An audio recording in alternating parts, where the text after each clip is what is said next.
poor 아주 쉬운 단어입니다. 순수로 번역합니다. 이걸 다르게 번역한다는 발상조차 불가능하겠지요. 쉬운 단어입니다.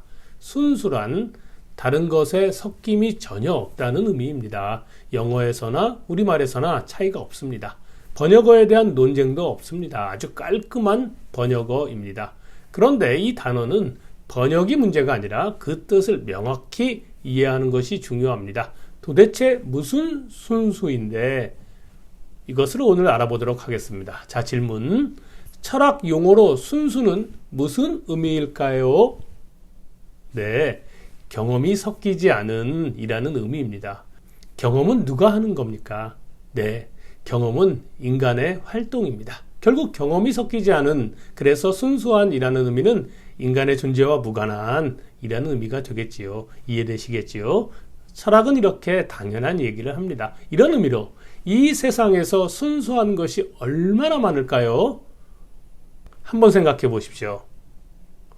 네, 엄청 많습니다. 수학이나 자연과학에 관한 대부분의 것이 순수합니다. 우주 삼라만상은 굳이 인간이 없어도 무한히 존재합니다. 그러므로 순수한 존재는 헤아릴 수 없이 많습니다. 이번에는 질문을 바꿔보겠습니다.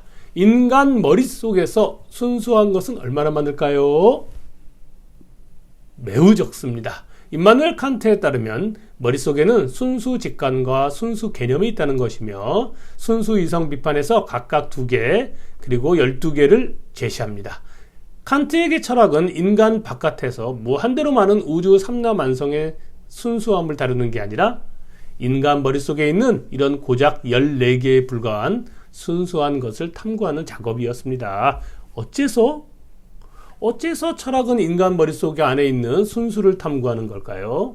첫째, 이게 굉장히 많은 일을 해내고 있기 때문입니다. 고작 14개의 머릿속 순수한 것들이 지식을 만들어낼 뿐만 아니라 신과 신화, 영원 불멸의 삶까지 만들어냅니다.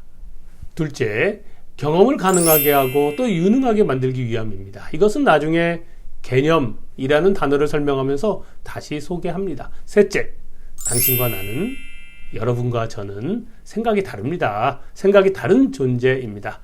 그런데 어째서 이렇게 생각의 차이가 나는 걸까요? 네, 우리들 각자의 경험이 다르기 때문입니다. 그런데 순수가 뭐였죠?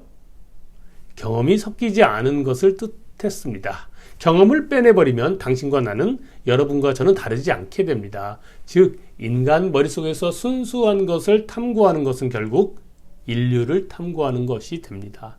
칸트는 순수한 인류를 초월적 자라 불렀습니다.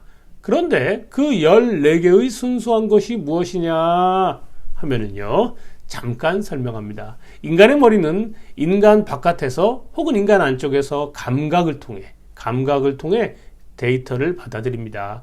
인간 바깥에 존재하는 대상이 인간의 머릿속 데이터로 바뀐 것입니다. 그때 그 데이터는 반드시 2개의 포맷으로 변환됩니다. 이것은 아날로그 정보가 컴퓨터 안으로 들어오면서 디지털 데이터로 바뀌는 것과 매우 유사합니다. 모든 인간에게 공통적으로 생기는 변환이며 그래서 순수합니다. 그게 바로 공간 그리고 시간입니다. 머릿속 공간, 머릿속 시간은 인간 머릿속의 데이터 형식입니다. 다시 말씀드립니다. 인간 바깥의 아날로그 데이터가 인간 머릿속으로 디지털 변환된다고 생각하시면 편리하게 이해할 수 있지요. 칸트는 이 공간과 시간을 일컬어 감성 형식이라고 합니다. 데이터 포맷이니까 순수 형식이라고도 하고요. 또 머릿속에서 뭔가를 떠올리는 것을 일컬어 직관이라고 하거든요. 따라서 공간과 시간은 순수 직관이 됩니다. 다시 정리하면 공간과 시간은 인간의 경험과 상관없이 모든 인간이 동일하게 갖고 있는 데이터 포맷이기 때문에 순수하다는 것이고 머릿속으로 가져오는 것이기 때문에 직관이라는 것입니다. 그 다음 단계로 넘어가 보지요. 지금 공간, 시간 포맷으로 머릿속으로 데이터가 들어왔잖아요. 그러면 이 데이터를 처리해야겠지요. 데이터를 처리하고 판단하기 위해서는 반드시 알고리즘이 필요합니다. 그런 알고리즘 판단 모듈을 일컬어 칸트는 범주라고 부릅니다. 인간이라면 누구나 갖고 있습니다. 그래서 순수합니다. 모든 사람의 경험과 무관하게 사람들의 경험이 섞이지 않은 아주 근원적이고 시원의 머릿속 알고리즘입니다. 칸트는 이 범주를 다른 말로 순수 지성 개념이라고도 불렀습니다. 12개가 있습니다. 무슨 종류가 있는데? 이거 설명하면 길어지기 때문에 나중에 다시 얘기하기로 하지요. 용서해 주십시오. 칸트는 14개의 순수한 것이 얼마나 많은 일을 하면서 인간 머릿속에서 경험 지식을 만들어내는지를 보여줌과 동시에 이 순수한 것이 서로 연결되면서 어떤 오류를 만들어내는지를 보여줍니다. 굉장히 디테일하고 굉장히 섬세하며 굉장히 자명하게 증명해냅니다. 몇 가지 연습을 해보지요. 수학은 순수하다 라는 문장은 수학은 경험과 무관하다 라는 문장과 같습니다. 즉 사람이 어떻게 경험하든 어떤 사람이든 5 더하기 17은 12 라는 명제는 변함이 없습니다. 자, 퀴즈. 모든 변화는 원인을 갖는다 라는 명제는 순수한 명제일까요? 아니면 경험이 섞인 명제일까요? 경험이 섞이지 않는다면 순수한 명제입니다. 그러나 경험이 섞여 있다면 순수한 명제가 아니라 경험 명제입니다. 자, 칸트가 직접 말한 정답이 있습니다.